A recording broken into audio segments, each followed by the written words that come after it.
to our Camel Award here before we close out Damian on Design on this Saturday here with Neal Boudette, who is the Wall Street Journal Detroit Bureau Chief. What were they thinking, Neal? I guess, you know, a picture says 1,000 words, so I'll just hold this. Well, here. I walked around and I'm sorry, you guys at Nissan. I got to the end of the show. Maybe my feet were tired. I don't know, but your Leaf, Leaf or Juke or whatever it's called. In the window of the car is a sign that says Juke, and this is no Juke. This is a joke. This is a small car. What I couldn't get over is on the top surface of the front wheel arches are these lights. And all I could think of, you know, this is perfect if you're in a deep flood somewhere, you know, and the water's covering the, you know, right up to the windows of your car. By golly, you can turn the lights on and see where you're going. You know, but also having grown up in South Africa, it has sort of a crocodile look to it. You know, these little eyes, these kind of frog eyes that peek up off the top. And it has almost 4 headlights, and usually most cars, they talk about the front end of it being a face. And they talk about the face of the car, and when you look at it, like I said, it's looking at a face with 4 eyes. It's so confusing. That's what I did, I walked up to the side of the car, just the pure side elevation of the car, and I counted 19 different surfaces, and it has this awkward backside rump that sticks way off the back of the car. It is so out of proportion. Do you think that this might appeal to young people? Oh, I hope not. To be fair, automakers often will do, you know, these really far out designs just to test some of the design elements, and the actual vehicle that they build may have a few of them, but not all. Okay. Of them. So I don't know whether this is a production vehicle or not. It is. It's a production vehicle, and they threw every, you know. Isn't that unfortunate? It is unfortunate. It's a production vehicle. It's as if they said, you know, we know how to crimp, we know how to bend, and we know how to seam. And we did it all in one We did it all, you know, and it's as you mentioned outside, Neal, it's like a kid started to design a car and didn't know where to stop. It just goes on and on and on, and you know, I thought that we got through all of this with the Aztec. I thought that was, you know, we got to the bottom of the pile, but nope. Nissan, you've gone even deeper. You may have scratched to the bottom of the barrel, and things may be leaking out of that barrel by now. And that's Damian's Camel Award today. Neal Boudette, as the guy who broke that news about the corporate jet fiasco when our automakers, when they went to Washington to appeal to our lawmakers, and they did it by corporate jet, they didn't go via their vehicles.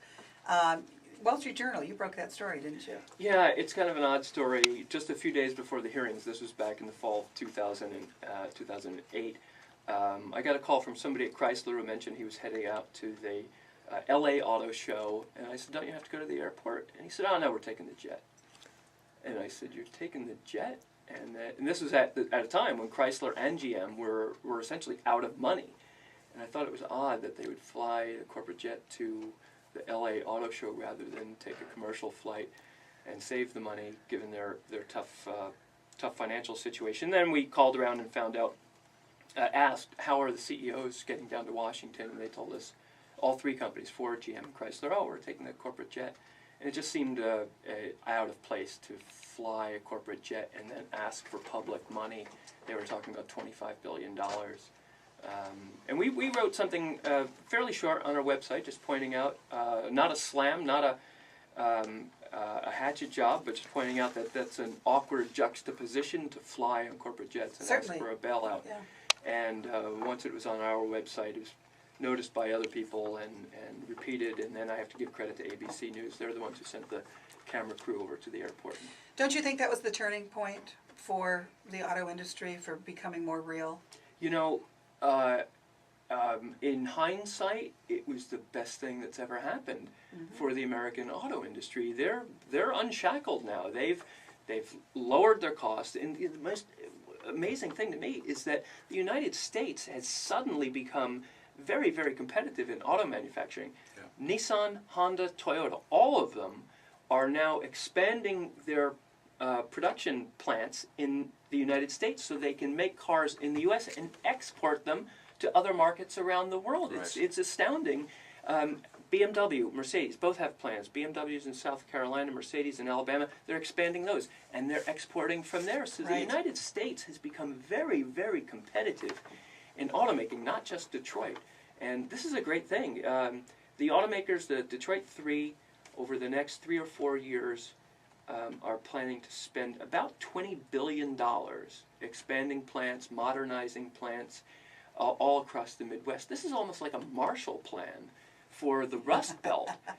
It's dramatic. The words. Ford plant in Kansas City, Ford is going to invest $1 billion there. So they're buying all kinds of new equipment, which means there are contractors who've got to install it. There are transportation companies who have to deliver this stuff. There are caterers who are going to be feeding these people. It's a great, it's a boon for Kansas City. I mean, it's not going to turn around the whole U.S. economy, but it is a very good shot in the arm. Great to hear it. Great to hear it. And nice meeting you finally from the Wall Street Journal Detroit Bureau Chief, Neal Boudette. It will make you a regular on our show. Absolutely. Keep in touch with you. Glad to come back. Damian Farrell Design Group, and Damian on Design each Saturday. Thank you, sir.